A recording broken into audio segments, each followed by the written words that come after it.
Mohun Bagan super জায়ান্টসকে নিয়ে বেশ কিছু আপডেট কিন্তু বেরিয়ে এসছে। হ্যালো বন্ধুরা, welcome to my channel Maidan news 10। Maidan news 10 এ আমাদের সকলকে স্বাগত জানাই। আজ আমরা আলোচনা করতে চলেছি মোহনবাগান সুপার জায়ান্টসকে নিয়ে।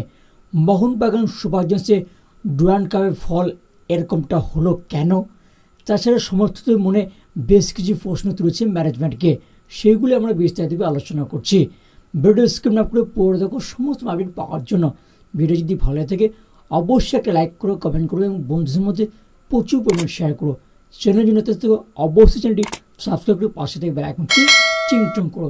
ইন্ডিয়ান ফুটবল, ওয়ার্ল্ড ফুটবল ও লোকাল ফুটবলে সমস্ত আপডেট সবার আগে পেতে চলো বন্ধু, বেশি কিছু কথা বাড়াচ্ছি না, সরাসরি মেট্রোভিকে বা মেইন আলোচনার দিকে যাওয়া যাক। Mohun Bagan super giants Durand cup থেকে বিদায় নিল। Mohun Bagan super giants Durand cup derby থেকে পরাজিত হয়ে ডুরান্ড কাপ থেকে বিদায় নিল। ইস্টবেঙ্গল এফসি স্ট্রাইকার দিমিত্রিস ডায়ামান্টোকসের গোলে মোহনবাগানকে বিদায় করে দিল ইস্টবেঙ্গল এফসি। তবে দলের হয়ে গুরুত্বপূর্ণ গোল করেছিলেন মোহনবাগান সুপার জায়ান্টসের মিডফিল্ডার অ্যানিরুদ্ধ থাপা।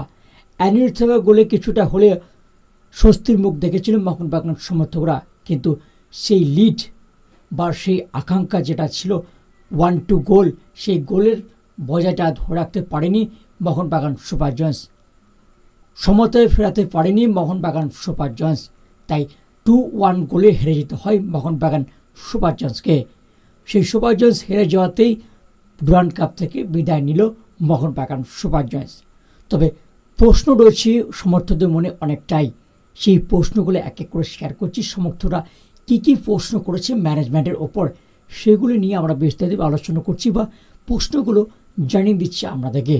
মোহনবাগানের মাঝমাঠে বল কন্ট্রোল করার মতো প্লেয়ার অনুপস্থিতি স্পষ্টভাবে দাবিতে দেখা গিয়েছে।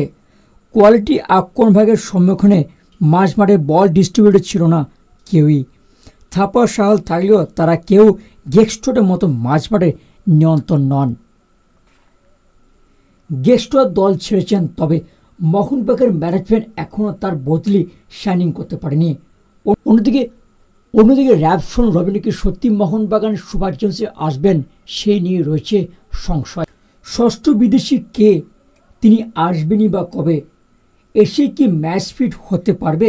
র্যাপসনের সাথে যে ফ্রি কন্ট্রাক্ট হয়েছে সেটা কি পার্মানেন্ট ডিলে রূপান্তরিত হবে কবে? ডুরান্ড কাপে আগে কেন দল গঠন কমপ্লিট করা হলো না? বিশেষ করে দিমে কেন প্রতি প্রি সিজনে এত পরে আসে? কোচ নিজে এসেছেন ডুরান্ড শুরু হওয়ার পর। ম্যানেজমেন্ট কি অন্য টুর্নামেন্টে গুরুত্ব কম দেয়? এফসির জন্য দল গঠনের সপ্তম বিদেশি কবে আসবে? এফসির পরিকল্পনা কি রয়েছে সে নিয়ে প্রশ্ন উঠেছে সমর্থকদের মনে। তাই সমর্থকরা এই প্রশ্নগুলো তুলেছে মোহনবাগান সুপার জায়ান্টসের ম্যানেজমেন্টকে। এবার দেখা যাক এই প্রশ্নগুলোর মধ্যে কোন উত্তরগুলো বেরিয়ে আসছে ময়দানে।